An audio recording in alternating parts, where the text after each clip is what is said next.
Ayon sa pag-asa, ngayong araw, southwest monsoon o habagat ang nakakaapekto sa western section ng Luzon at Visayas.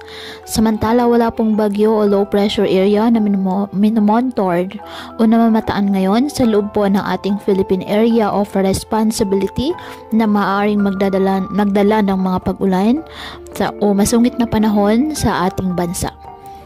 Ngayong araw, dahil pa rin po sa umiiral na habagat o southwest monsoon, ang Metro Manila, Ilocos Region, Zambales, Bataan, Tarlac, Pampanga, Bulacan, Calabarzon at Palawan asahan na maulap na halangitan na may kalat-kalat na pag-ulan at thunderstorms.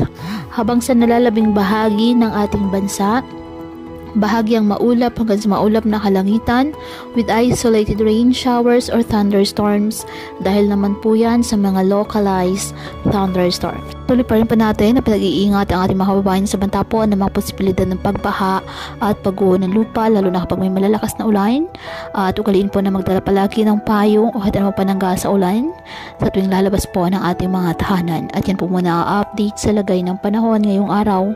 Muli patuloy po tayo na mag-ingat at palaging tandaan, God loves you. Stay safe and God bless.